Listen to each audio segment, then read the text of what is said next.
How frustrating is it when it feels like it's impossible to keep Precious on the floor? I'm sure at times. Precious played a really good game. He deserved to be on the floor for way more minutes than that. Maybe the first foul, but after that, I didn't see any more fouls.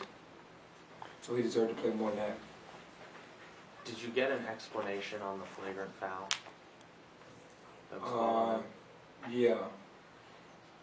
Number 25 went to the referee and told him that Precious hit him with a low blow. And when they reviewed it, he said that it happened, so that's what happened.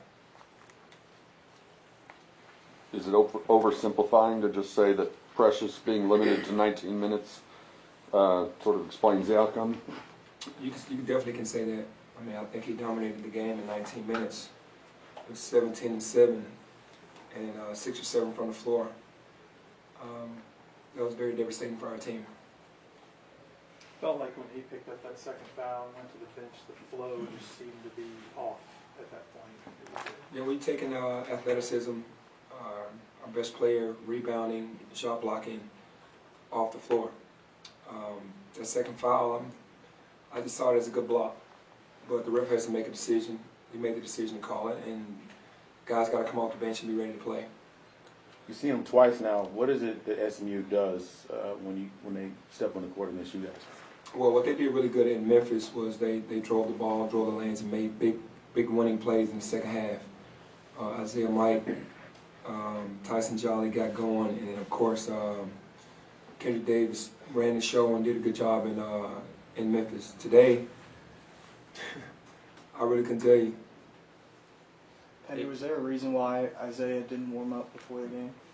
I think his knee was hurting. He said his knee was hurting and he wasn't feeling well. I asked him, could he play? I looked at him, he said, yeah, and I put him out there. You hold the best statistically the best offensive team in the AAC to 32% shooting, 2 of 21 from three-point range. Obviously you didn't have Precious for a large chunk of the game.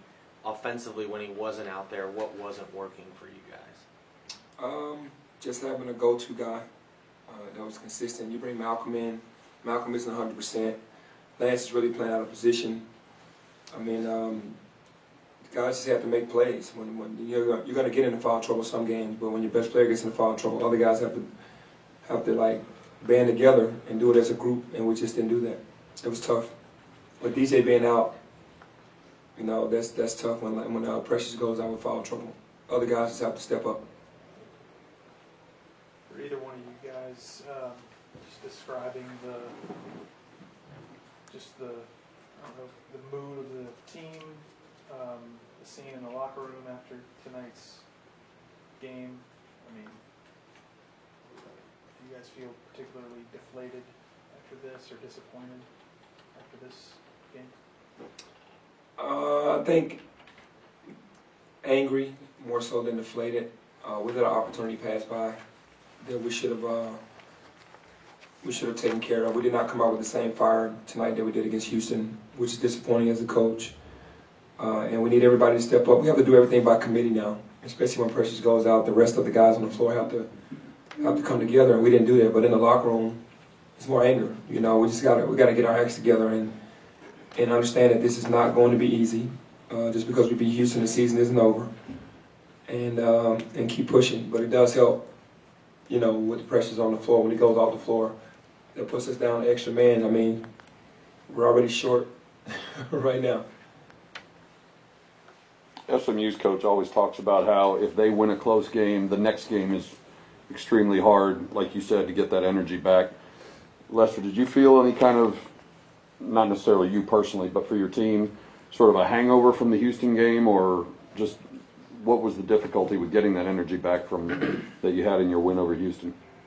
I just feel like we didn't come out with the same fire and desperation that we did that game. And it was kind of felt in the last two practices these past couple of days. I felt like we just, as a team, just expected to come in and this to be an easy win. And it definitely was, just going on the road and this type of environment. And I felt like we just didn't come ready to play. Did you see anything significantly different that SMU did tonight compared to the first time they met at your place? Oh no, I feel like they just do the same thing. They just take advantage of the mismatch. They find the weakest link on the floor and just attack it every single time. And we just had to win our one-on-one battles today defensively, and I felt like that's where we struggled at, and they just picked on it. You scored 20 points in the Go ahead. 20 points in the first half. How much of that was, like you said, the energy not being there right off the bat, and how much was anything in the SMU defense?